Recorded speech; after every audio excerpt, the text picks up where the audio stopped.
Continuamos aquí en Poder Pensar. Les decíamos que íbamos a recibir al senador Ernesto Agassi, por estas horas vicepresidente de la República, lo conversábamos un poco fuera de cámaras, pero bueno, por cuestiones administrativas y reglamentarias, a veces le toca llegar, incluso a ser presidente de la República, le tocó el domingo. Ahí va, de todo un poco. Exactamente. Se dio el gusto algún día en el currículum, puede poner presidente de la República en la historia del país. Gracias por acompañarnos primero. No, es un gusto, es un gusto. Senador, comencemos, si le parece, hablando de temas políticos y temas regionales. Por estas horas hay por allí un debate muy fuerte, no solo aquí en Uruguay, en la región podríamos decir, sobre la situación que está atravesando Venezuela, sobre todo porque se vienen elecciones legislativas y hay una confrontación muy particular, por ejemplo, con organismos internacionales, incluso hoy encabezada la OEA por un uruguayo, donde bueno, no se acepta una misión de la OEA. Luis Almagro termina emitiendo una carta allí donde dice, entre otras cosas, que no está garantizada la transparencia y tampoco la justicia electoral en Venezuela. Es grave lo que está pasando. En realidad esta situación no es de ahora.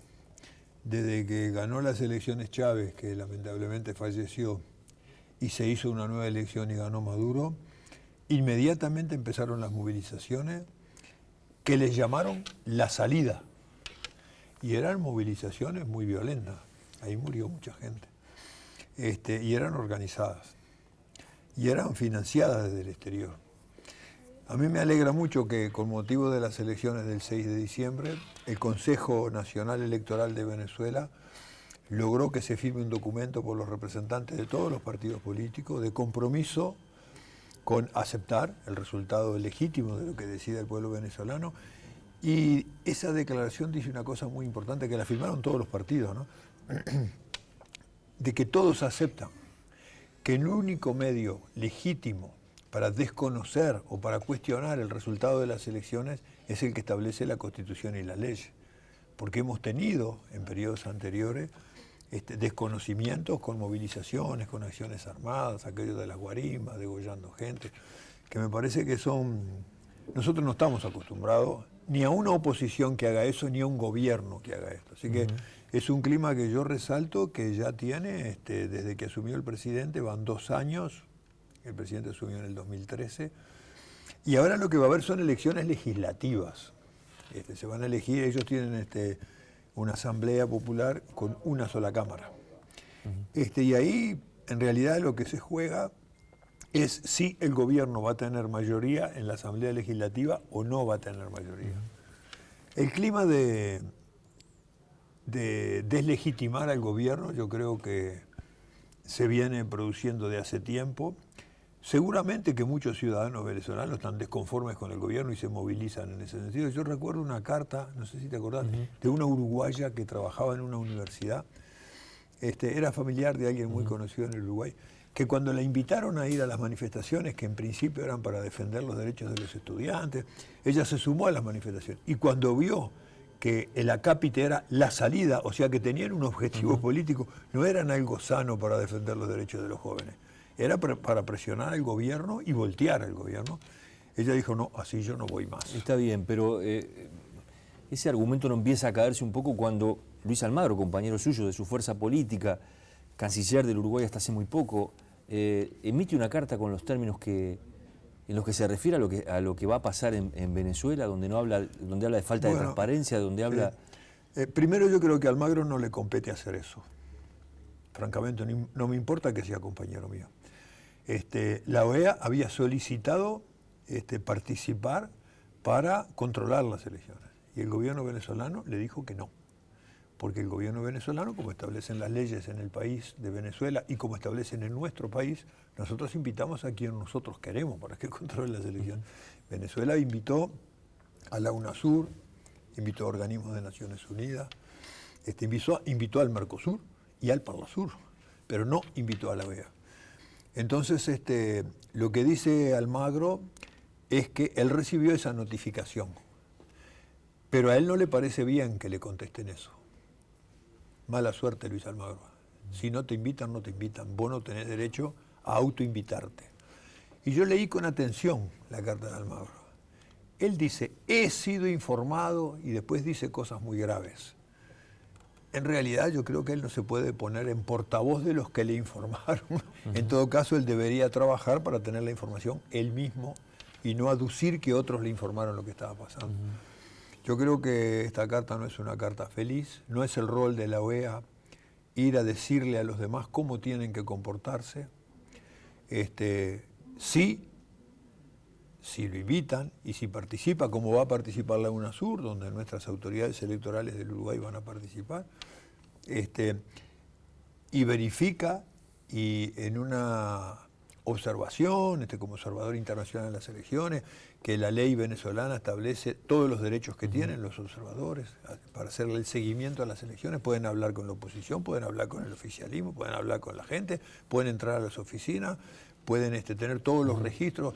Ellos, el sistema electoral es muy bueno venezolano y eso está todo auditado y se puede mirar por internet todas las pruebas que se hacen.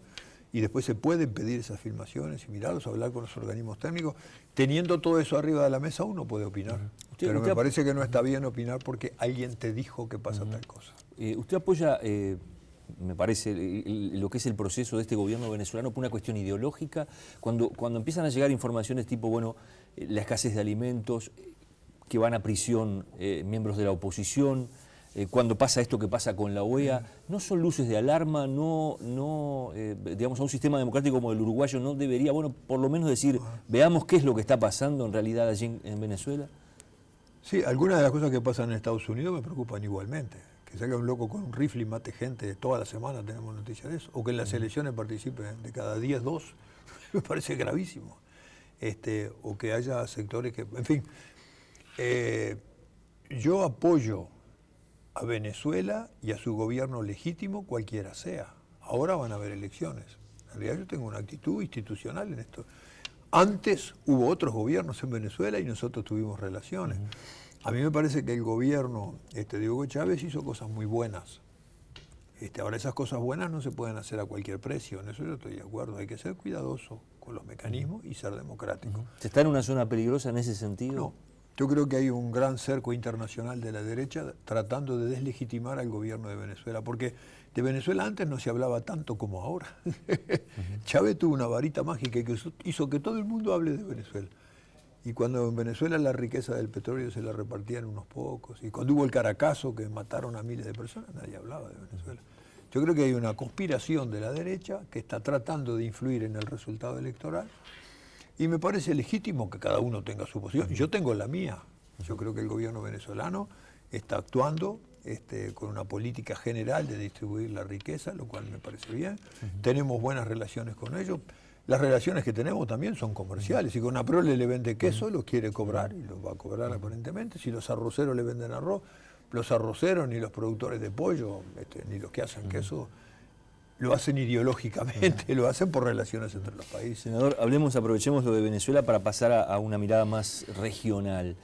Lo que está pasando en Argentina tiene que ver con un cambio de vientos, entre comillas, desde el punto de vista de lo que fue en su momento los gobiernos progresistas que lograron imponerse a través de las elecciones en toda la región. ¿Lo ve así, de esa forma? No, primero veamos lo que pasa. Hay una gran paridad entre el gobierno que tuvo al que le decimos el kirchnerismo, que en realidad es una coalición de muchas fuerzas distintas, de políticos tradicionales y de gente más joven y de sectores que no son peronistas todos, pero en Argentina son todos peronistas.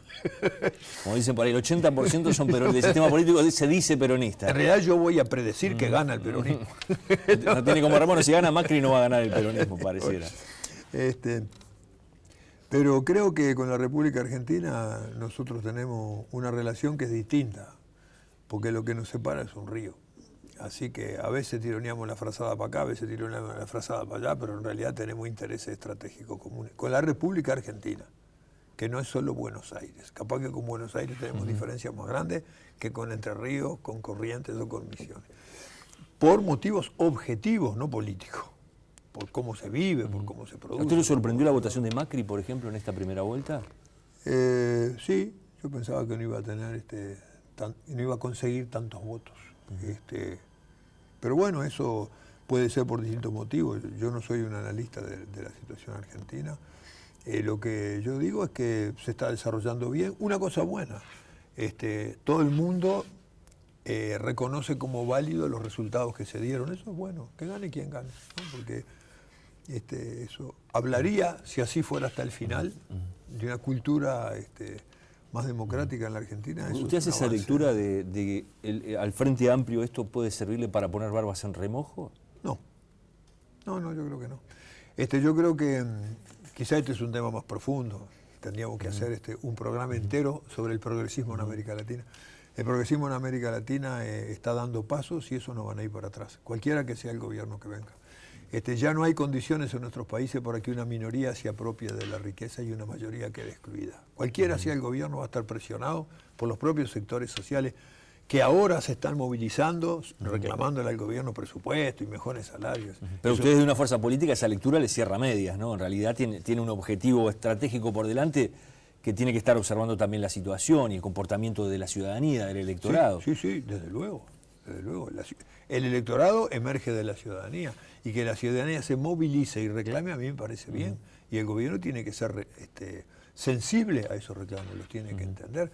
Si el país crece, no van a crecer solo los capitalistas, también tiene que crecer el ingreso de los trabajadores. Yo le digo si es traspolable lo que ha pasado en Argentina con este fenómeno de Macri, que mucha gente, vota a la oposición por disconformidad con lo que ha sido, dicen muchos, este gobierno que se pueda trasladar aquí en ese mismo... A ver, eso pasa en Brasil, eso pasa en Bolivia, eso pasa en Ecuador, pasa acá. Una parte de los problemas que nosotros tenemos en la educación es porque ahora están entrando al sistema educativo gente que antes no entraban. Cuando no entraban, ellos no eran problemas, porque estaban afuera. Y esto lo conozco muy bien, porque yo vengo de esos sectores. En mi barrio yo fui el único que terminé el liceo. Ahora van todos al liceo. Cuando van todos al liceo, ahí se generan en el sistema educativo problemas nuevos que antes no había. Y cuando los trabajadores mejoran su nivel de ingreso, reclaman más derechos, lo cual me parece bien, aunque eso desde el gobierno se puede tomar como un problema. Capaz que para el gobierno es un problema tener un padrón de distribución que respete esas demandas, pero para el país es una bendición que todos querramos ir para adelante. Esa es mi interpretación. O sea, el progresismo está condenado a que al distribuir mejor va a ser objeto de nuevos reclamos. En consecuencia, la construcción progresista es una construcción permanente. Me preocupa, hace poquito se conoció una encuesta sobre la imagen del presidente Tabaré Vázquez.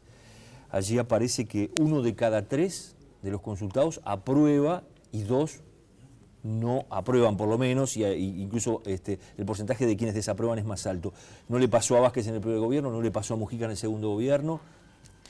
Sí, capaz un poco es esto que yo estoy diciendo. Están habiendo muchos reclamos en la sociedad, buenos para la sociedad, para el gobierno, lo obliga a ser cuidadoso, a ser meticuloso. Ya no hay tanto para responder a todas las demandas juntas como en el 2005. En el 2005 había muchas demandas muy legítimas. Tampoco en el 2005 sabíamos cuánto había para repartir, porque en realidad el crecimiento empezó después, ¿no? Yo creo que hay que tener cuidado de datos de un momento, no darle un carácter estratégico. Me parece que siempre con la información y con las estadísticas hay que esperar para ver la tendencia. Últimamente pasaron algunas cosas. Estamos en el medio de una ley de presupuesto con un equipo presidencial que no ha estado en el país por bastante tiempo, que estuvieron en su gira. Y la discusión presupuestal siempre tiene muchas movilizaciones y muchos reclamos. Reclamos que no son solo de trabajadores. Los ministros también van a reclamar para su ministerio y los jueces van a reclamar para su ministerio. En realidad me alegra algunas cosas. Los salarios de los docentes se han mejorado y eso ya no es un problema tan grave. Si nos queda un minutito nada más y no quería terminar sin preguntarle, ¿Mujica dio un paso al costado? ¿Lo sienten dentro del sector? ¿Lo va a hacer durante este gobierno? ¿Ya lo ven a un Mujica tomando distancia? Sí, tomó distancia, porque se fue a recorrer el mundo. Por eso le preguntaba, pero eso puede ser o una cosa coyuntural o puede ser parte de una estrategia que ustedes ya conocen. Dio un salto largo, se nos fue para Turquía. No, él está un poco prisionero de su éxito. Lo llaman de todos lados. Y él no puede pedir licencia, lo conversamos entre todos el otro día. Dice, pues yo no puedo estar pidiendo licencia todo el tiempo. Si voy a estar pidiendo licencia todo el tiempo, las licencias del Parlamento también tienen un tope máximo. Hay quienes dicen, o se planteó por allí, que en un año se va del Parlamento. Y va a tener que irse. El Parlamento le queda chico. Por el peso que está teniendo en los organismos internacionales, en los foros. Ahora en Turquía fue una locura. Yo no conozco los detalles porque él vuelve esta semana. pero le pidieron que vaya a Colombia en el proceso, anda recorriendo por todos lados. Me parece que la presidencia permitió que los uruguayos conozcamos algo que no sabíamos que teníamos en el Uruguay, porque yo creo que ni usted ni yo pensábamos que al final del periodo con Mujica iba a pasar lo que pasó. Y bueno, ese prestigio se gana, y él va a tener que hacer frente a ese prestigio, no se puede esconder. Yo creo que eso es bueno para el país, aunque sea medio desgastante para él, que ya tiene sus años. Pero él es un militante de la vida y no le va a aflojar nada. Le agradezco mucho que haya venido. Por favor, muchas gracias. Nosotros nos vamos a la pausa, después vamos a recibir al presidente de la Federación de Profesores de Enseñanza Secundaria para hablar sobre lo que pasó en estas últimas horas, toda la polémica que se planteó sobre la elección de horas docentes. Le ganaron la pulseada al Consejo de Secundaria, no es así, cómo se eligen las horas, en qué proceso se está, lo vamos a conversar con él en un minuto nada más. Ya seguimos.